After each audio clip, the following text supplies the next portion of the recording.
Nibyo ndabasuje kandi bahaye ikaze bifurije kugubwa neza kuri tariki ya 21 z'ukwezi kwa kabiri umwaka w'ibihumbi 2026. Tugarutse muri studio tujye kureba amwe mu makuru agezweho kugeza kuri saha mu bice bigiye bitandukanye bya Repubulika Iharanira Demokarasi ya Kongo. Hakomeje kuvugwa urunturuntu ngo ibi byaba biturutse ku itangazo igisirikare cya leta ya Repubulika Iharanira Demokarasi ya Kongo FARDC bashyize hanze ku munsi w'ejo ubwo byari tariki 20. Turaza kwibukiranya ibyari biri muri iri tangazo.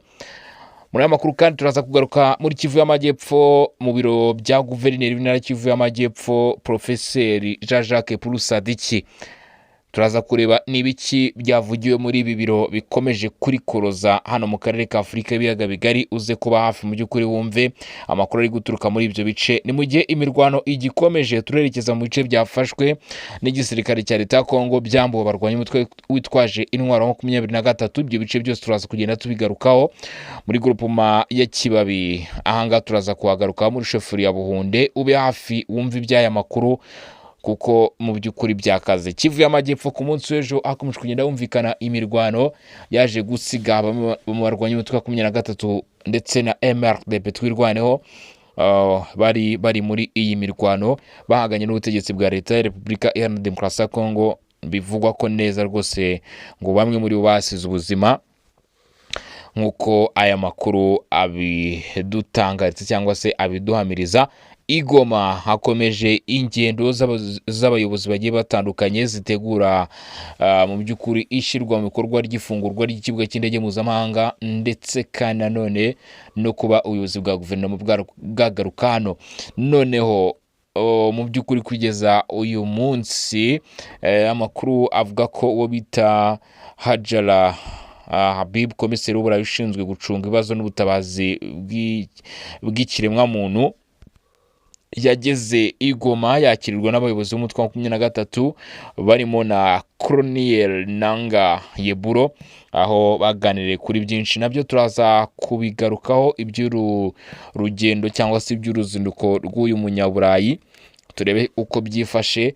Ariko ibyo byose rero turaza kubigarukaho, ariko mbasaba gukanda subscribe cyangwa se sabone kwamaze kubikora. Bravo, share ibitekerezo byanyu cyangwa se inyunganizi.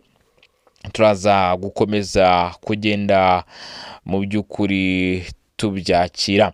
Leta ya Repubulika Iharanira Demokarasi ya Kongo iciye amazimwe. Iki gihugu cya leta ya Repubulika Iharanira Demokarasi ya Kongo, sosiyete yabo y'ubwikorezi ya Air Congo ikomeje kwagura ibikorwa byayo kubera yuko kuri uyu wa kane tariki 19 Pluto ubwo byari kwa gatanu tariki 19 Gashyantare 2026, amakuru yaje kumenyekana abakimenya wose ko iyi sosiyete ya Air Congo ya Repubulika Iharanira Demokarasi ya Kongo yakire ku mugaragaro indege nshya yo mu bwoko bwa Boeing 737-800 yakiriwe ku kibuga mpuzamahanga cy'indege cya Njiri mu muhango witabiriwe n'abayobozi ba leta ndetse n'abashinzwe urwego rw'indege. Uyu muhango wayobowe na Vice Minisitiri w'Intebe akaba na Minisitiri ushinzwe ubwikorezi, inzira z'itumanaho no gukuraho ubwigunge Jean Pierre Bemba wari uhagarariye leta mu kugaragaza ko ishyigikiye iterambere ry'isosiyete y'indege y'igihugu. Nka Minisitiri w'ubwikorezi yagaragaje ko leta ya Repubulika Iharanira Demokarasi ya Kongo ishyigikiye ibikorwa byo kuzana indege ya Boeing 737-800. Mu ijambo rye umuyobozi mukuru wa Air Congo bita Museveni Biru Warde George yavuze ko kwakira iyi ndege ari intambwe ikomeye. Ati mu gukomeza kubaka ndetse no gushimangira iyi sosiyete ikiri nshya ya Air Congo, yashimye kandi perezida wa Repubulika ariwe Felix Tshisekedi ku buyobozi bwe n'inkunga ahora aha iyi sosiyete. Yavuze ko inkunga y'abayobozi b'ibihugu inkunga y'abayobozi b'igihugu yafashije Air Congo kuzuza neza umwaka wayo wa mbere itangiye gukora, ifite icyizere n'intego zo kwaguka kurushaho. Indege ya Boeing 737-800 iba indege ya gatatu yinjiye mu mutungo w'iyi sosiyete. Ubuyobozi bwayo buvuga ko ari ikimenyetso cy'icyerekezo cyo kwihutisha iterambere. Intego nyamukuru no kongera ingendo kunoza kubahiriza amasaha y'ingendo ndetse no gutanga serivisi zinoze hagamijwe guhaza isoko ry'imbere mu gihugu ndetse no mu karere rikomeje kwiyongera. Byongeye kandi Air Congo yatangaje ko mu kwezi kumwe hazaza izakira indi ndege imwe yo mu bwoko bwa Atra 72-600 izafasha kongera ingendo zo mu gihugu imbere ndetse no kunoza imiyoborere y'ingendo hagati y'imijyi itandukanye, bityo igafasha gukuraho ubwigunge ndetse no guteza imbere ubukungu. Air Congo irateganya kandi kwagura ingendo mpuzamahanga muri uyu mwaka, ifunguye imirongo mishya ijya Johannesburg, Khartoum, Douala, Entebbe, Nairobi, Dar es Salaam ndetse na Lagos. Iyi gahunda ngo izaba igamije kuyigira sosiyete ikomeye kandi ifite ijambo mu rwego rw'ubwikorezi bwo mu kirere muri Afurika yo hagati. Ibi rero akaba ari ibikorwa bigamije iterambere ry'ubwikorezi bwo mu kirere hano muri Repubulika Demokarasi ya Kongo bukomeje gutezwa imbere. Iyi ndege nshya mu by'ukuri ya Air Congo ikaba yishimiwe cyane rwose, aho abaturage bavuze ko mu by'ukuri banejejwe no kuba leta ya Repubulika Iharanira Demokarasi ya Kongo ikomeje kugenda ibatekerezaho. Hagati aho ngaho mu byo tugarukaho, munyemerere twerekeze muri Kivu y'Amajyepfo tukiva kuri ibi by'indege. Amakuru avuga ko Uvira, guverineri w'intara Kivu y'Amajyepfo Professeur Jean-Jacques Purusi Sadiki yakiriye intumwa za Minisiteri y'Ubutabera aho zasuye umujyi kugira ngo zikemure ikibazo cyo kuvugurura urwego rw'ubutabera cyadindiye aha muri aka gace. Uyu Jean-Jacques Purusi Sadiki yakiriye mu biro bye intumwa za Minisiteri y'Ubutabera zigomba kugira mu bice bigiye bitandukanye zigakurikirana uburyo ubutabera bwifashe ndetse n'ikigero biri kubarurwaho. Guverineri arimo kandi gukora ku gusana inyubako zashenywe mu gihe inyeshyamba za 23 zifatanyije n'ingabo zishyigikiye zanyuraga muri uwo mujyi, bityo zigakemura aho bavuga ko mu by'ukuri bashaka gukemura byihutirwa ibibazo byatewe, ndetse izi ntumwa zikaba zatemberejwe n'uyu Sadiki, Jean-Jacques Purusi Sadiki, mu bice bigiye bitandukanye mu by'ukuri bareba uko ubuzima ndetse n'imibereho byifashe n'icyakorwa kugira ngo uburenganzira bw'abaturage bubashe kuba mu by'ukuri bwagirwaho. Mu yandi makuru ku bijyanye n'imirwano, amakuru atugeraho avuga ko urugamba rutoroshye byabaye injyanamuntu n'umutwe wa 23 nyuma y'iminsi 4 y'imirwano ikomeye muri Masisi hagati y'inyeshyamba z'umutwe wa 23 zifatanyije n'ingabo zishyigikiwe na Wazalendo. Wa kabiri nibwo hakomeje kugenda haduka imirwano yaje gusiga aho bita Katoyi mu by'ukuri kuri wa gatanu tariki 20 Gashyantare 2026 saa 4 za mu gitondo aba Wazalendo ngo bashoboye kwirukana M23 muri Nkokwe, umudugudu uri muri groupement ya Kibabi muri shoferi y'Abahunde. Aka kadugudu rero kari karimo ab'umutwe wa 23 bivugwa ko Wazalendo ubwo barasanaga byaje kurangira basuye 23. Ati byakagombye kumenyekana ko kuva ku itariki 13 Gashyantare inyeshyamba za 23 zongera ibitero ku birindiro bya Wazalendo muri Katoyi mu karere ka Masisi binyuranyije n'itegeko ryo guhagarika imirwano. Ibyo rero ngo bikaba biri mu ntandaro yatumye hatangizwa ibitero byari bigamije guhagarika abagize iri tsinda ry'inyeshyamba z'umutwe wa 23 kugira ngo badakomeza kwagura ibitero bagabaga cyangwa se byari bikomeje kugenda bigabwa hagati aho ngaho ku ngabo ndetse n'aba Wazalendo muri bino bice. Ibyo bitero ubu bikaba byamaze gusa nk'ibyicazwa cyangwa se nk'ibicibwa intege.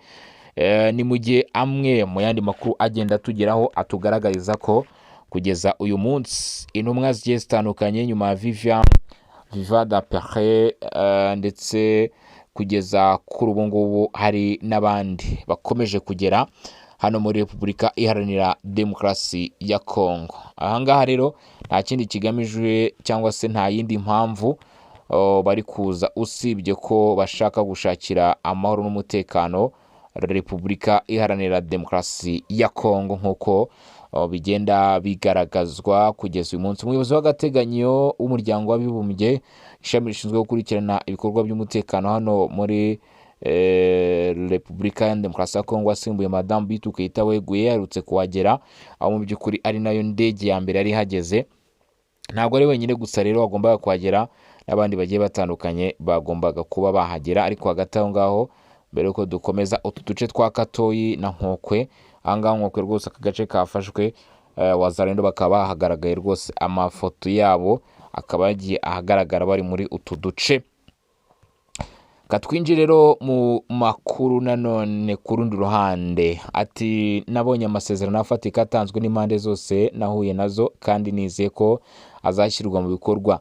Uyu ni Haja Lahibib, komiseri w'umuryango w'ubumwe bw'Uburayi, avuga ku byo yasezeranije n'uruhande rw'umutwe wa 23 ndetse n'uruhande rwa leta. Komiseri w'umuryango w'ubumwe bw'Uburayi ushinzwe gutegura ndetse no gucunga ibibazo by'ibiza ndetse no guteza imbere uburinganire, Haja Lahibib yasoreje urugendo rwe rw'ubutabazi mu karere k'ibiyaga bigari mu mujyi wa Goma, umurwa mukuru w'intara Kivu y'Amajyaruguru, kuri wa gatanu tariki 20 Gashyantare.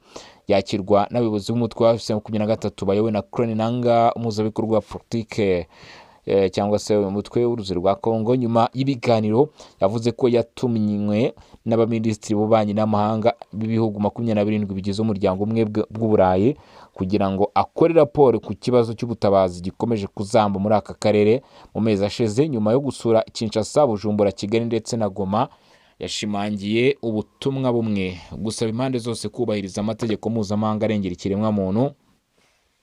Yavuze ko uko ibintu bihagaze biteye inkeke cyane. Yanatangaje ko impande zose bahuye zamuhaye amasezerano afatika kandi ko yizeye ko azubahirizwa kugira ngo uru rugendo rutange umusaruro ku baturage basanzwe. Agira ati, ndageze hano ubutumwa bw'imiryango mpuzamahanga itari ya leta, ONG n'ibigo by'umuryango w'abibumbye bikorera mu bice bikomeye cyane mu nkambi z'impunzi mu rwego rwo kugabanya imibabaro y'abaturage. Nasuye ubwanjye inkambi z'inzibacyuho, numva ubuhamya bw'abahungabanyijwe n'intambara. Nk'umuyobozi ushinzwe uburinganire, ndashimangira ko abagore n'abana ari bo bahura n'ingaruka zikomeye kurusha abandi muri iyi ntambara. Nabonye amasezerano afatika atanzwe n'impande zose nahuye nazo kandi nizeye ko azashyirwa mu bikorwa kugira ngo urugendo rugire akamaro. Ku ruhande rw'Ikoloneli Nanga, umuhuzabikorwa politike wa M23, atangaza ko nyuma y'iri huriro umutwe wa M23 wafashe ibyemezo byo kugabanya umwuka mubi, birimo kurekura bamwe mu basirikare ba FARDC n'abarwanyi ba Wazalendo. Ahagira ati, twatangaje ibyemezo bikomeye. Abana barenga 41 bari barafashwe, bamwe bakomoka muri FARDC ndetse no muri Wazalendo. Twarabarekuye atari kandi abagore bagera ku 100 bari bafatanyije na FARDC na Wazalendo ngo nabo bari barafungira umangabo, nabo barabarekuwe. Ngo byongeye kandi abasirikare ba FARDC 230 ngo nabo bari barafatiwe mu gisirikare cyaho bita Katindo, ngo aho bavurirwaga ngo nabo bararekuwe. Nanga yongeye gushimangira ko ngo umutwe wa M23 ushaka igisubizo cya politike ku kibazo cy'umutekano muke mu burasirazuba bwa Repubulika ya Demokarasi ya Kongo, ariko anihanangiriza ko nibaramuka bahatiwe indi nzira itari ya politike bazirwanaho. Agira ati, ibi ni ibimenyetso by'uko dushaka amahoro, sitwe dukunda intambara. Twerekanye ubushake bwiza kugira ngo ibiganiro bitange umusaruro. Twemera igisubizo cya politike, ariko niharamuka hatoranywa indi nzira itari ya politike tuzirwanaho. Imimerere y'ubutabazi mu karere. Repubulika Iharanira Demokarasi ya Kongo iri mu bihugu bifite ibibazo bikomeye by'ubutabazi ku isi. Intambara irakomeje, kwimurwa kw'abaturage ku bwinshi, indwara z'ibyorezo ndetse n'ubukene bikomeje kwitabira iki gihugu. Ku barenga 21 bakeneye ubufasha bwihuse. Abaturage benshi bakomeje guhunga inshuro nyinshi, bakisanga mu macumbi adakwiye cyangwa mu nkambi zuzuye cyane. Iki kibazo cyarushijeho gukomera kubera ihohoterwa rikabije ry'uburenganzira bwa muntu.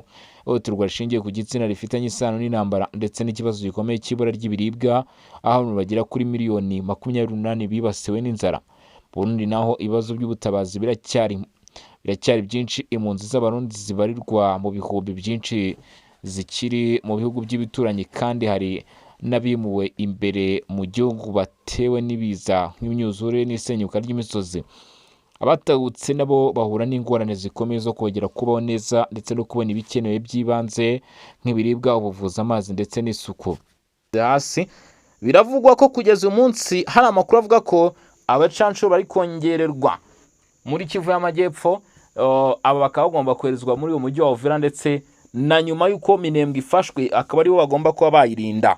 Aba ngo barimo bagera kuri 350 bamaze kugeraho bita Crimea, kugira ngo mu by'ukuri bategure n'izi ndege zirimo kuza kurasa ahangaha.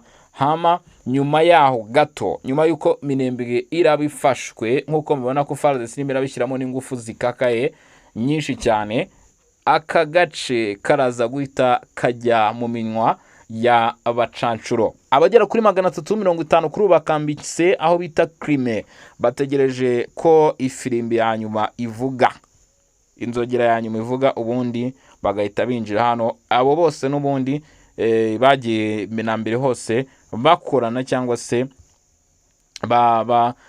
bagira iki, barimo bahangana n'uyu mutwe wa 23. Ubu FARDC iri kubyinira ku rukoma nyuma y'uko hano mu Minembwe bafashe ibice birimo Biraro Mbiri, Bidegu, Karonge ndetse na Karingi. Bari kubyinira ku rukoma nyuma yo kwirukanamo ndetse no gusoramo muri utu duce tuvuze haraguru inyeshyamba zo mu mutwe wa M23 twirwaneho, ndetse sabo bonyine gusa, ahubwo hari Red Tabara ndetse nawe Nzabamema. Abo bose ni bamwe mu bamaze iminsi kabisa bakorana bya hafi n'uyu mutwe wa 23. Byakunze kugenda bigaragara ko babasezeranyije inyungu, bitewe nuko abaturage bamwe na bamwe bagiye bavuga bati nyamara ibiri gukorerwa abana bacu hano kuri front line, ati ntago bikwiye, byakabaye bihagarikwa. Nibyo koko imirwano irakomeje hano muri Repubulika Iharanira Demokarasi ya Kongo, ndetse inyandiko z'abamenyesha makuru ziragaragaza yuko imirwano yakomeje Fizi ndetse n'ahandi mu duce tugiye dutandukanye. Ari nayo mpamvu izi mikoro zacu n'ubundi tukizitunze, cyangwa se tugiye kongera tukerekezayo amaso, tukareba uko byifashe cyangwa se uko bihagaze mw'abantu mwe. Kuri uyu munsi wa tariki 20 harabura iminsi mike cyane rwose kugira ngo tugere mu kwezi kwa gatatu. Nabonye abantu babiteramo story bati next week ni mu kwa gatatu, cyangwa se mu cyumweru gitaha turaba turi mu kwa gatatu. Ibyo ugomba kuba wabimenya, ariko koko niko bigomba kuba byagenda. kandi nanone natwe ariko nkubwira nti tugomba kukugezaho amakuru. Ku bantu mutaranyarukira kuri Barore TV, munyarukire mu kandi sabone. Nibyo Radio Okapi yashyize hanze amakuru agaruka kubiri kuba muri Kivu y'Amajyepfo nyuma ya tariki 18, aho hari hasabwe ko imirwano ihagarikwa muri Kivu y'Amajyepfo. Babisobanuye ngo iki? Iyi Radio Okapi iterwa inkunga n'umuryango w'abibumbye bati nubwo hatangajwe agahenge kagombaga gutangira kwa 18 Gashyantare saa 6 z'amanywa, imirwano yacyakomeje mu burasirazuba bwa Repubulika ya Demokarasi ya Kongo hagati y'ingabo za leta FARDC n'umutwe w'inyeshyamba M23. Ako gahenge kari katanzwe kwa 11 Gashyantare na Angola nyuma y'inama ya diplomasi yabereye i Rwanda. Iyo nama yitabiriwe na Perezida wa Angola Joao Lourenço, umuhuza Faustin Sibe wa Togo, Perezida wa Repubulika ya Demokarasi ya Felix Tshisekedi, ndetse n'uwahoze ari Perezida wa Nigeria Olusegun Obasanjo. Ariko ku rugamba intwaro ntizacecetse. Fizi imirwano ikaze hafi ya Puezero. Kugeza kuwa 4 tariki 19 Gashyantare, imirwano ikaze yari gikomeje mu misozi yo hagati niyo hejuru mu karere ka Fizi. Ingabo za FARDC zifatanyije n'imitwe ya Wazalendo zari zihanganye n'ihuriro twirwaneho Ngumino ndetse na Android rifatanyije na M23. Amakuru ava muri ako gace avuga ko imirwano ishingiye ku kugenzura agace k'ingenzi kitwa Puezero, ari naho hari ihuriro ry'imihanda rifungura inzira igana mu ntara ya Tanganyika, ku cyerekezo cya Crimea ndetse no mu ntara ya Minema, cyane cyane ahitwa Salamabila. Kugeza ubu biragoye kumenya uko uruhande rufite ubuyobozi nyabwo bw'aka gace. muri Kivu y'Amajyaruguru umutekano muke ngurakomeje no mu ntara ya Kivu y'Amajyaruguru umutekano ukomeje kuba muke kuva mu gitondo cyo kuri uyu wa gatanu tariki 20 Gashyantare ngo imirwano yadutse hagati ya M23 ndetse n'abarwanyi ba Wazalendo bo mu mitwe wa Pareko mu duce twa Mitimingi Kuwanda ndetse n'abo bitambiso mu karere ka Masisi. Indi mirwano nayo yatangajwe mu bice bimwe na bimwe by'akarere ka Rucuru. Amasezerano adafite imbaraga zihagije ngo ashobora gutuma benshi biringira ko imirwano igiye guhagarara, nyamara bikaba ugutikira ku buzima bwa benshi mu gihe baritekereza ko urugamba ruhagaze.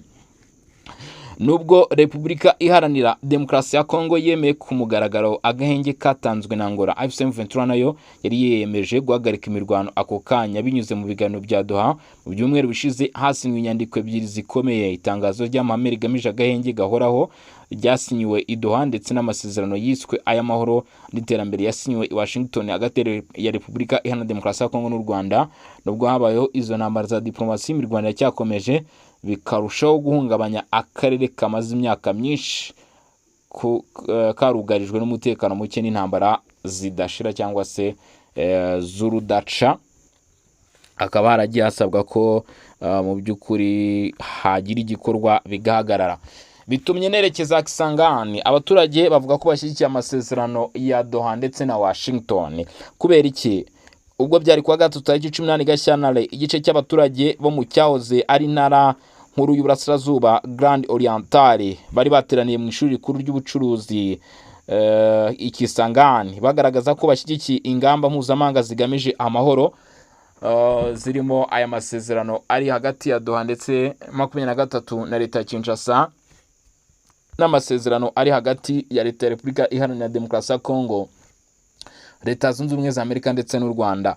Bagaragaza ko bashyigikiye ingamba mpuzamahanga zigamije amahoro. Mu nama yari ifite insanganyamatsiko igira iti amahoro ya politike n'iterambere. Abayitabiriye baturutse mu byiciro bitandukanye by'abaturage basabye ko amasezerano ya Doha na Washington yahinduka umusingi ukomeye wo kongera kubaka akarere ndetse bigashyirwa mu ngiro.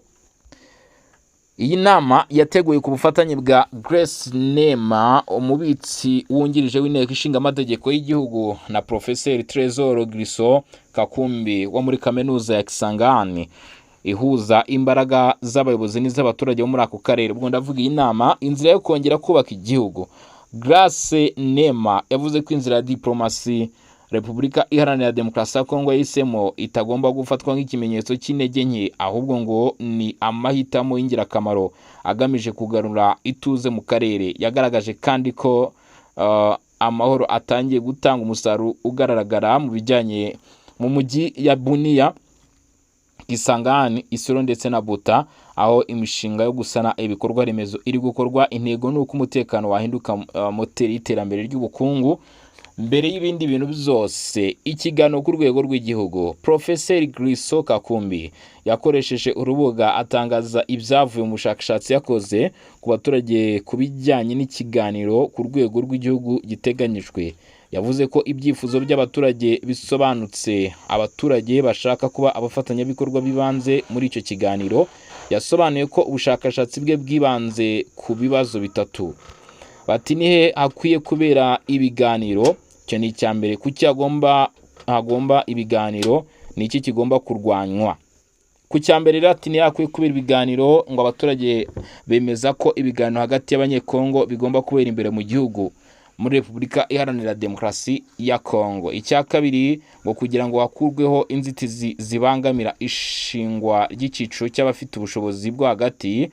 Abaturage bibaza impamvu abiyemeje guteza imbere urubyiruko rw'abaherwe nk'uko byasezeranyijwe n'umukuru w'igihugu bitagerwaho. Niki kigomba kurwanywa? Ngo ibiganiro bigomba kugaragaza ndetse no kurwanya abanyereza umutungo wa leta no gushyiraho uburyo bukomeye bwo guhashya ruswa. Professeur Kakumbi yagize ati ni ngombwa ko amasezerano yo guteza imbere urubyiruko rukize ashyirwa mu bikorwa, ndetse n'urubyiruko rudateye imbere nyine rugahabwa amahirwe. Ati rero hakwiye kureba ninde ubangamira ibyo bikorwa, ni bande banyereza imitungo. Ibiganiro bigomba gusubiza ibyo bibazo byose ku rwego rw'igihugu, urw'intara kugeza no hasi ku midugudu. Ati kugira ngo mu by'ukuri habashe kubaho kuboneka k'umutekano. Ibyo rero leta ya Kongo nayo mu by'ukuri igaragaza rwose ko muri sekiteri zose izakomeza kubyubahiriza, kuko kugeza kuri ubu butabera bukomeje kubahirizwa yaba no mu nzego z'umutekano. Abasirikare 5 ba FARDC batawe muri yombi nyuma yo gutesha agaciro Paruwasi Injugu. Abasirikare 5 bo mu ngabo za Repubulika ya Demokarasi ya Kongo FARDC ngo batawe muri yombi mu ntara ya Ituri bashinjwa gutesha agaciro ndetse no kwangiza Paruwasi Gatulika ya Mutagatifu Yosefu mu by'ukuri iri aho bita Bure mu gace ka Njugu. Mu kirego cyashyikirijwe ubuyobozi bw'intara, Diocese Gatulika ya Bunia yatangaje ko habaye ibikorwa byo gusahura ndetse no kwangiza ibikoresho by'urusengero. Ibyo bikorwa ngo byasobanuwe nk'ihonyorwa rikomeye ry'amategeko mpuzamahanga arengera ikiremwamuntu mu bihe by'intambara agenga imyitwarire y'ingabo mu gihe cy'amakimbirane. Mu butumwa bwayo bugenewe guverineri w'intara, Diocese yagaragaje ko Paruwasi yangiritse cyane, ngo ibisenge byarangiritse, inkuta zaratobotse, amadirishya aramenagurika. Ibi byabaye mu gihe cy'imirwano yahuje FARDC n'umutwe witwaje intwaro witwa CRP bahataniraga kugenzura aka gace ka Bure, nyuma y'uko ingabo za leta zisubije Bure mu maboko yazo. Kiliziya Gatolika ivuga ko hari abasirikare bamwe basahuye ndetse hakanatangwa amakuru y'uko hari n'abihayimana bakingishijwe.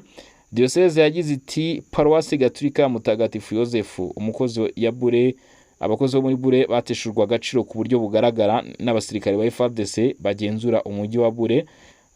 Yasabye ubuyobozi bw'igihugu n'ubw'intara ubutabera bukurikizwa.